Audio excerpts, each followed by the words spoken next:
In the last 5 years, influencer boxing has taken over. Jake Paul has become the most talked about figure in the sport. KSI has recently signed a 5-year deal with DAZN to produce the Misfits X series, and 2 YouTubers have fought Floyd and Money Mayweather in exhibition matches. Traditional boxing has had some huge moments as well, with no less than 11 boxers becoming undisputed since 2018, and there have been some blockbuster fights thrown in the mix, like Usyk vs Anthony Joshua. However, it's safe to say that YouTube boxing has caught the eye of not only a younger audience that have grown up with social media, but also boxing news outlets and traditional boxing fans that can't seem to stop complaining about YouTubers putting on gloves. Now, I know that this video's title is inflammatory, but in all honesty, there are some aspects about YouTube boxing that are superior to traditional boxing and that the latter needs to take notes on.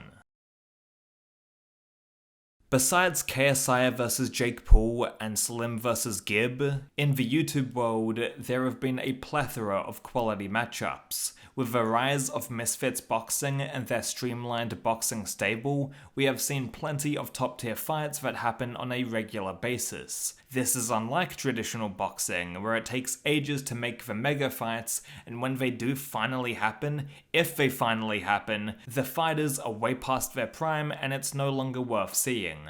Case in point, Floyd Mayweather vs Manny Pacquiao. More recently, we have the Tyson Fury vs AJ fight not being made, and that's due to promoters just being dickheads, mandatory challenges set up by the major sanctioning bodies, and other negotiations halting the bout from being 100% confirmed. There are way too many promoters and distributors in traditional boxing, and it isn't streamlined like the UFC, where 9 times out of 10, the best fighters are forced to fight the best. Before anyone comments, yes, I know there are other MMA organizations that also have top tier fighters like Bellator, but the UFC is a cut above the rest. I'd argue that UFC is a more recognized term than MMA at this point, to the average person off the street at least. Due to many boxing promoters being involved, and each of them holding high caliber boxers, it takes a really long time to come to an agreement and have these mega fight cards. In influencer boxing, there's 2 main promoters at the moment: Misfits Boxing, owned by KSI, and MVP, owned by Jake Paul. That's really it, with the exception of rather minor organizations that don't really matter in the grand scheme of things. On the MVP side, Jake has been upping the levels in terms of opposition, and it's been very exciting to see. Misfits are trying to copy the UFC to a certain extent and build up a stable of fighters that all verse each other. The cream will rise to the top and fight for a championship.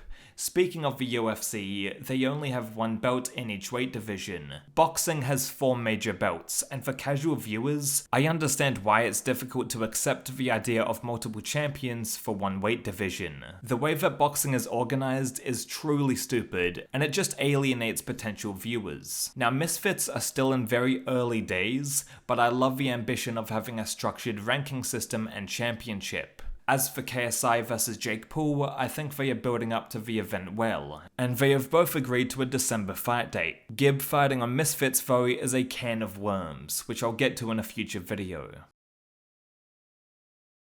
Another reason why boxing has kinda fallen off is because you have these champions that take these tune-up fights and never seem to face proper competition. Gervonta Davis should have fought the likes of Devin Haney, Ryan Garcia, George Kambosos, Jojo Diaz, and more ages ago. But no, he's over 28 fucking fights in, and only now he's fighting Ryan Garcia in April. Same goes with Tyson Fury wanting tune-up fights before boxing Wilder. You're the lineal heavyweight champion of the world. Fight the best already. Of course, there are outliers in traditional boxing. Usyk has been an absolute road warrior and has fought the toughest guys at any time. However, it's hard for new viewers to buy into these boxing champions when they're fighting these comparatively trash opponents. With YouTube boxing, tune-up fights make sense because they're not really tune-up fights, as these influencers are learning on the job. They're all novices at the end of the day, and each fight for them is an important stepping stone in their boxing journey. New viewers to influencer boxing can buy into these guys a lot more as well, since they're they're usually fighting competitive opposition. Of course, there have been some mismatches, but I don't think it's corrupt like regular boxing where the promoters are flat out protecting their boxers from losing. That fucking Mayweather effect where a single defeat supposedly marks the end of a boxer's career. I hate it.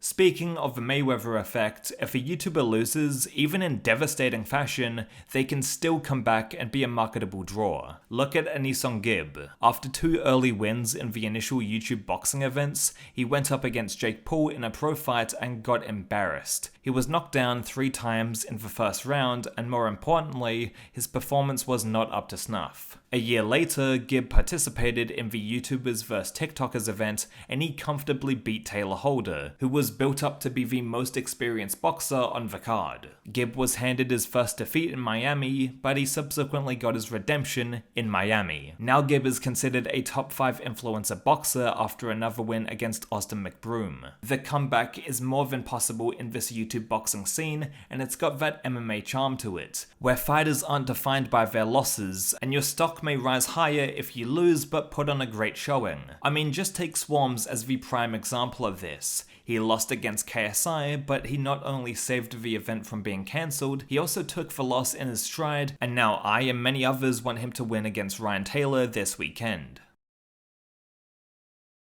YouTube boxers are better promoters than regular boxers. Point blank. Obviously that's because these guys are influencers first, boxers second, but I think there's more to it than that. Since these YouTubers only have 2 or 3 fights under their belt, new viewers only need to do like an hour of research and then they're caught up on the influencer boxer's story and fight record. If you compare that to traditional boxing, it's way more difficult to get invested in high-level boxers if you're a new viewer because they usually have over 30 pro fights and like 100 amateur fights under their belts. New viewers aren't going to take 5 hours out of their day looking up their history. And yeah, buying into their story is going to be harder as a result. Take Deji for example in influencer boxing. He lost to Jake Paul, Vinny Hacker, and Alex Wasabi. 3 defeats back to back. Everyone thought he was down and out. He gets the opportunity to fight on the first Misfits DAZN card against Fuzi. Now Fuzi looked shredded and many people thought that Deji would just lose again. However, Deji got a new coach and absolutely kicked the shit out of FuziTube,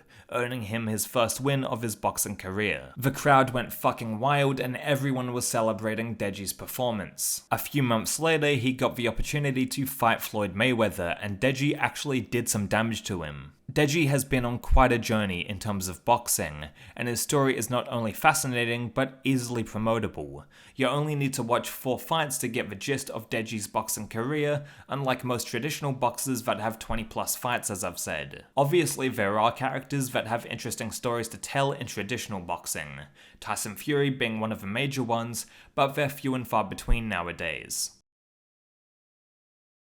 On every Misfits boxing show at least, the production has been on point. DAZN and Misfits have done a bang-up job with each card's presentation, and the fast-paced nature of the events must be commended. I tried watching a Showtime card recently, and holy fuck, the time it took to get each fight going felt like an eternity. In conclusion, I think part of the reason why influencer boxing is thriving at the moment is due to the bullshit politics of traditional boxing. If we got the fights we actually want to see in boxing, then it might be able to compete with YouTube boxing in terms of viewership and general interest. For the people that complain about YouTube boxing ruining the sport, you should look at how fucking flawed traditional boxing is in the first place. The likes of KSI and Jake Paul are actively improving boxing, and it's no wonder why DAZN and Showtime have gotten involved with them over the years.